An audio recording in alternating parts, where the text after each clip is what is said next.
It's time for Around the Ozarks News, brought to you by the Springfield-Greene County Park Board, Kitchen Land USA, and Thompson Sales. Here are your hosts, Ethan and Sarah Forhetz.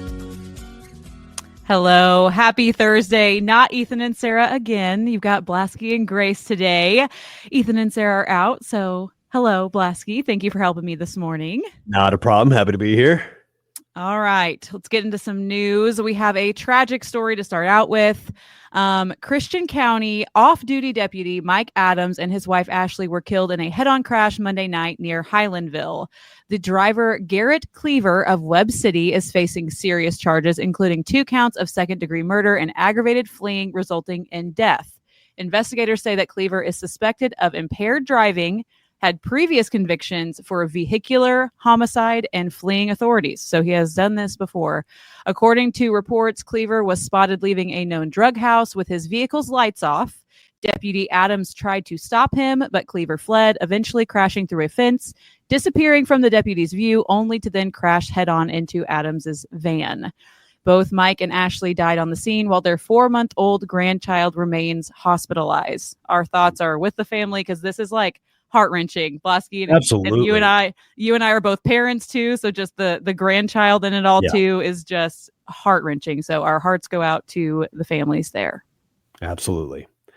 Now, a mental health expert will begin working alongside 911 dispatchers in Greene County to better handle some of the calls involving people in crisis who may not necessarily need law enforcement intervention, but still need some help nonetheless. Now, the full-time Burl 988 crisis specialist in Springfield, Greene County, the 911 communication department can help callers over the phone and direct them to appropriate resources, all without dispatching emergency responders if they are not necessary. So this is an incredible thing. I am so glad that Greene County is bringing that on board. I think so too, because people in those kind of situations, you think, who do I call? Is it serious enough to call 911? But now you can. If you need help in those areas, you can still call 911 and get help. So that's absolutely awesome. Great resources. Yes, yard waste recycling drop-off sites are closed tomorrow, Friday, July 4th, for Independence Day. We wanted to keep that on your guys' radar because, of course, with all the storms that rolled in on Sunday, people are going to want to get rid of their tree limbs and all those things. And also some 4th of July, if you got some fireworks trash you need to get rid of, just be aware that 4th of July, they will be closed. Fees will be waived at the Yard Waste Recycling Center and at Noble Hill Sanitary Landfill from now through July 26th, though, because of that storm damage. So take advantage of it, just not on the 4th of July. Both sites operate Tuesday through Saturday, but will be closed then. So just plan accordingly. Absolutely. Now, the Community Blood Center of the Ozarks is asking for blood donations right now. They are dangerously low on supplies of O negative, O positive, and A negative. Now, all blood types are welcome, and you can find a local blood drive or appointment at cbco.org. Plus, donors are receiving incentives, so that'll help you save lives, get a few perks. It's an incredible deal. I know my wife's one of those rare blood types, so she always tries to donate when she can. So highly encourage people to get out there and give some blood, help some folks out. Yes. All right. Big news for Nixa Housing. Springfield-based O'Reilly Development has kicked off work on a huge new apartment complex that is located in Nixa called The Meadows at Wicklow. This project has 240 units across 7 buildings covering nearly 270,000 square feet. So it's located at Old Castle Road and Tracker Road in Nixa, next to the O'Reilly's other developments like the Villages at Wicklow and Castlewood Senior Living. The community will include plenty of perks like a clubhouse, a pool, and even a dog park. And Patrick O'Reilly, the co-founder and CEO, says that this development is all about being a walkable, quality neighborhood that grows with Nixa as it grows.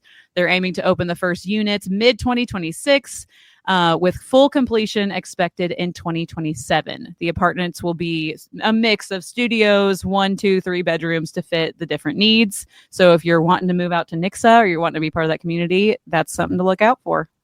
Absolutely. Well, heads up for drivers in Springfield. There's going to be some major changes coming to I-44 next week as MoDOT is getting ready to demolish the Melview Road Bridge. So both eastbound and westbound lanes of I-44 will be shut down between Kansas Expressway and West Bypass starting Friday, July 11th, right about 9 o'clock in the evening. Now, the highway will stay closed through at least Saturday night and possibly until early Monday morning, July 14th, depending on how long the demolition and the cleanup is going to take. Now, detours will be set up using the James River Freeway and 65.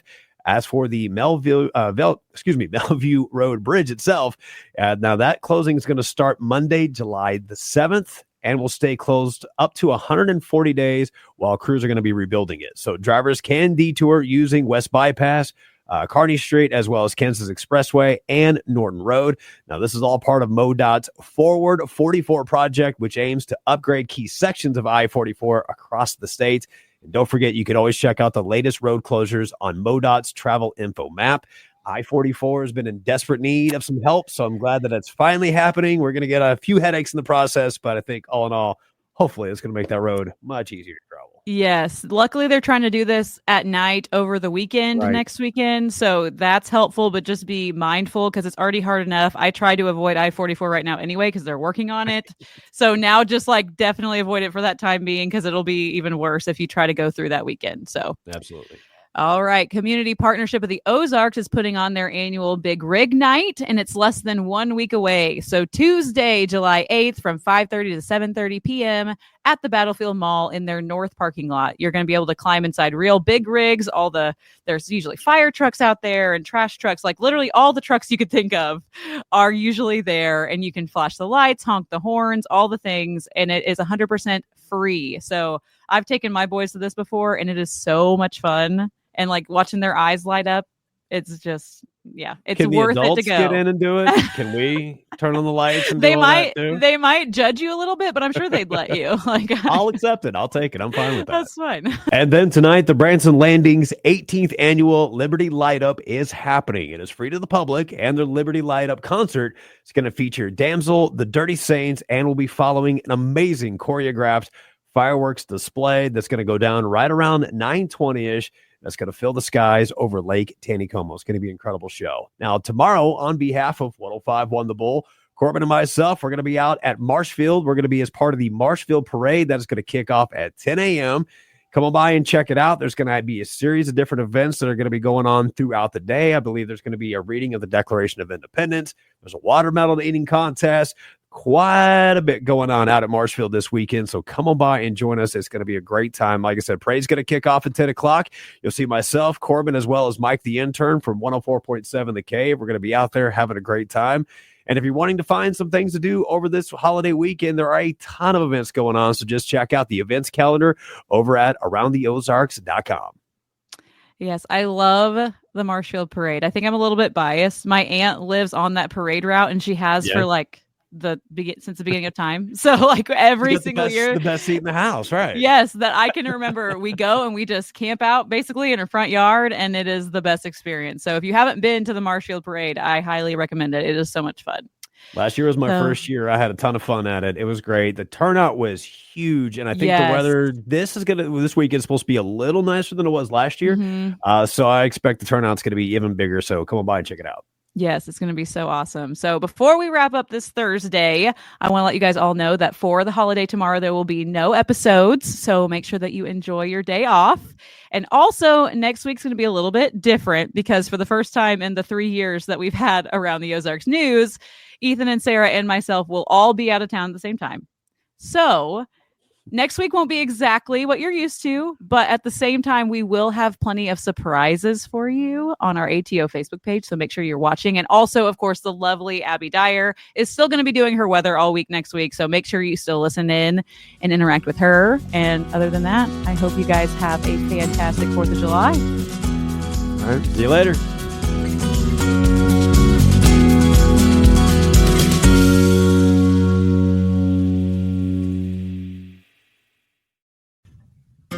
It's time for Around the Ozarks Wake Up Weather, brought to you by Command Family Medicine, Heating and Air Paramedics, and Taylor Grubaugh Chevrolet. Here's your host, meteorologist Abby Dyer. Good morning, everybody. We are waking up with temperatures in the mid 60s, and this is the best time of the day if you want to get outdoors. Take advantage of these early morning hours because our 60s will turn to 70s in a hurry, which will turn to 80s by the lunch hour. And I'm expecting us to be in the 90s in a few places across the Ozarks today, a degree or two warmer than we were yesterday. We're gradually adding some heat and humidity into this forecast. And boy, it's going to be with us for the holiday weekend. That's my big headline for you. Summer heat, high humidity in place with some isolated rain chances to dodge as well. So lots to talk about. I know everybody's excited. It's pure summertime in the Ozarks. We have sunny days, pool days across the Ozarks, and many of you have been suffering through the heat with power outages from the storms in the forecast on Sunday. So we hope that is restored for everybody across the region, especially because the heat is turning up a notch, and that starts today. Numbers are going to be near 90 degrees in the forecast, and we've got opportunities for showers and thunderstorms for many different areas in the country today. The Ozarks, there's like a tiny chance for rain, maybe 10 to 15% chance for a little pop-up isolated shower or thunderstorm. I really think most stay dry in the forecast on this Thursday, and then rain chances look a little bit better as we head through the course of the holiday weekend.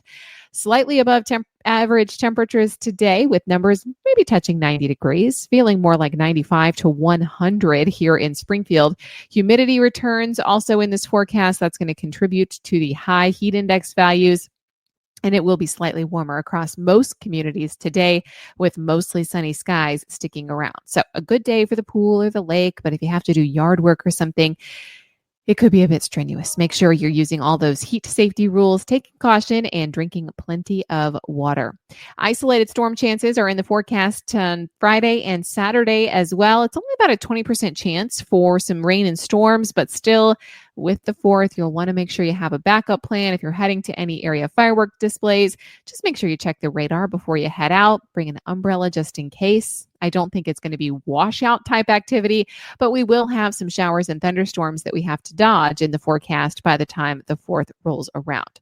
The best chance for rain this weekend actually comes late in the weekend on Sunday. I'm watching a frontal boundary. It looks pretty weak, but it's going to be pushing through our region, providing a better opportunity for some showers and thunderstorms in more widespread fashion as we head closer to late in the weekend. Today, I think high temperatures will be near 90 degrees, but tomorrow for the 4th of July, we're talking more like 92. It'll still be in the low 90s on Saturday and Sunday, and heat index values will stay near triple-digit numbers. So it is likely going to be hot and humid as we head into the holiday weekend. Shower and thunderstorm chances are going to hover from anywhere between 10 and 40% today, tomorrow, Saturday, and Sunday, with chances getting better late in the weekend by Sunday into Monday and Tuesday of next week with that front that I mentioned. Around the country, some folks are getting some heavy rain today. It's everywhere. We have chances for excessive rainfall for much of the eastern Gulf Coast today. Also, showers and thunderstorms are impacting Florida today. Some very heavy downpours with some flash flooding possible out in portions of central and western Florida. We also continue to watch for showers and thunderstorms for the southern high plains, the central and southern Rockies, and much of the Southwest, expecting some rain chances today. Good news for those in the Southwest that are seeing dry ground. They want the moisture, especially before the 4th of July holiday. All right, it's time for the Around the Ozarks Wake Up Weather Brain Twister trivia question for the day. And the question that I left you with yesterday was about some lightning heat. What is the average temperature of a lightning bolt? Do you think it is A, 10,000 degrees Fahrenheit, B, 30,000 degrees Fahrenheit, C, 54,000 degrees Fahrenheit, D, 100,000 degrees Fahrenheit? And the option is C, 54,000 degrees Fahrenheit. Summer, good time to remind yourself of some lightning safety. Never seek shelter from a thunderstorm near a tree. You've seen so many stories about folks getting hit by lightning because they were next to a tall object. You want to get out in an open field if possible. If you are stuck outside, of course, indoors and away from windows is best. All right, here's the trivia question for tomorrow. Which event did not occur on July 4th in U.S. history? Which one of these did not occur? Do you think it's A, the Declaration of Independence was adopted in 1776? B, the Statue of Liberty was presented as a gift from France in 1886? C, President John Adams died in 1826? Or D, the U.S. Constitution was ratified in 1788? Which one of those did not occur on July 4th? You can let me know your guess. That's at aroundtheozarks.com. Hope everybody finds a way to stay cool in the Ozarks today. High temperature near 90 with mostly sunny skies. Small chance for an isolated storm. Those chances look a little bit better for Friday and Saturday. Even better rain chances. Join us by late in the weekend on Sunday. Thanks so much to our sponsors, Command Family Medicine, Heating and Air Paramedics, and Taylor Grubaugh Chevrolet. Appreciate you listening. Have a great day. We'll chat again.